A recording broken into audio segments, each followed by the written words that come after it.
Hi guys. ஒரு perfect கப்பிள்னா என்ன? அவங்க 2 பேத்துக்கும் நடுவுல சண்டையே இருக்காது. மிஸ் அண்டர்ஸ்டாண்டிங்ஸே இருக்காது. எப்பவுமே ஹேப்பியா சிரிச்சுட்டு சந்தோஷமா இருப்பாங்க. அப்படின்னு மட்டும் நினைச்சீங்கன்னா, உங்கள விட ஒரு முட்டாள் இந்த உலகில யாருமே கிடையாது. ஒரு நார்மல் கப்பிள் எப்ப தெரியுமா பெர்ஃபெக்ட் கப்பிளா ட்ரான்ஸ்ஃபார்ம் ஆறாங்க? அவங்க 2 பேத்துக்குள்ள எவ்ளோ பெரிய சண்டை வந்தாலும், எவ்ளோ சண்டை வந்தாலும், அவங்க 2 பேரும் 2 பேத்த புரிய வைக்க போற எஃபோர்ட்டும், அந்த சிச்சுவேஷன சால்வ் பண்ண போற எஃபோர்ட்லயும் தான் இருக்கு.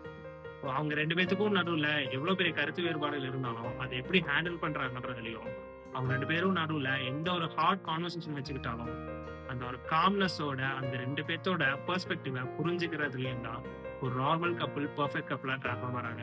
இப்ப எல்லாரும் இந்த பெர்ஃபெக்ட்ன்ற டெர்மினாலஜிய சேஸ் பண்ண ஆரம்பிச்சதுல இருந்து இந்த கன்சிஸ்டன்சி, அக்கவுண்டபிலிட்டி, முக்கியமா கம்யூனிகேஷன் இது எல்லாத்தையும் இக்னோர் பண்றாங்க.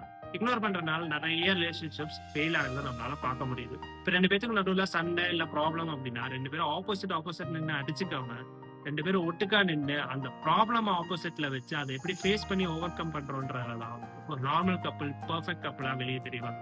அப்படி ஒரு பெர்ஃபெக்ட் கப்பிள் உங்களுக்கு ஆல்ரெடி தெரியும் இல்ல பெர்ஃபெக்ட் பார்ட்னர் தெரியும் அப்படின்னீங்கன்னா மறக்காம அவங்கள கமெண்ட்ஸ்ல மென்ஷன் பண்ணிடுங்க.